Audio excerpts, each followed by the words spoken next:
അളിയ വീട് അടിപൊളി വീട്, പക്ഷെ ചില സമയത്ത് എന്തൊക്കെയോ പല്ലിയും പാറ്റൊക്കെ ആയിരിക്കും, പഴയ വീടൊക്കെ അല്ലേ എടാ. പക്ഷെ ചില വാതിലൊക്കെ തുറക്കാൻ ഭയങ്കര പാട്. ഞാൻ ചന്ദ്രേട്ടനെ ഇങ്ങോട്ട് പറഞ്ഞു വിടണേ.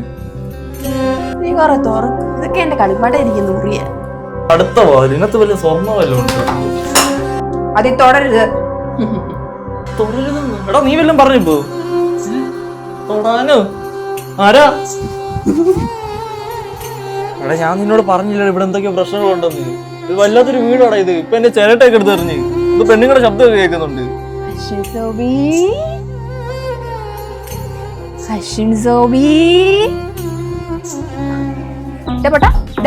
ഇവിടെ ഇവിടെ നോക്കണം.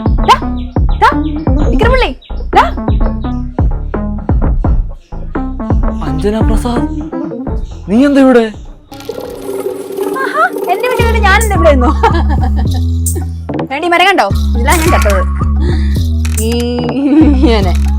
അന്ന് മരം നീ ഏത് ഇതാക്കണ്ട കേട്ടോ.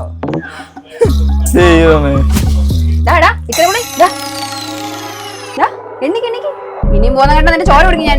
എണ്ണിക്ക്. നീ ശരിക്കും പ്രേതമാണോ? വിശ്വസമായോ? പ്രേതങ്ങൾ വെള്ള ഡ്രസ്സാണല്ലോ ഇടുന്നത്, നീ എന്താ കളറൊക്കെ ഇട്ടുണ്ടോ നിൽക്കുന്നത്? അതൊക്കെ സിനിമയില് ഇതിട്ട് എത്ര ഇതിട്ട് നടന്നോണം, അല്ലാതെ വെള്ളമൊന്നും കിട്ടത്തില്ല അവിടെ ചെന്ന്. നീ എങ്ങനെ ചത്തേ? വീട്ടുകാരായിട്ട് വഴക്കിട്ട് അവരെ പേടിപ്പിക്കാനായിട്ട് നൈസിന് കയറിയതാ. മാവിന് തെന്നലുണ്ടായിരുന്നു, അങ്ങനെ അങ്ങ് ചത്തു.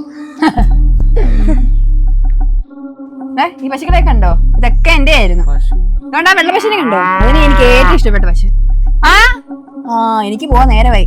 ഞാൻ വരുമ്പോഴത്തേക്ക് ഇവർക്ക് പുല്ലും മൈക്കോലും എന്ന് വെച്ചാൽ കൊടുത്തേക്കണം കേട്ടോ. ഞാൻ വരുമ്പോ ഇവരോടൊക്കെ ചോദിക്കും. അപ്പൊ ഇവര് കൊടുത്തിട്ടൊന്നും അറിയുവാണെങ്കിലാ. എന്നെ പോട്ടെ, ടാറ്റാ.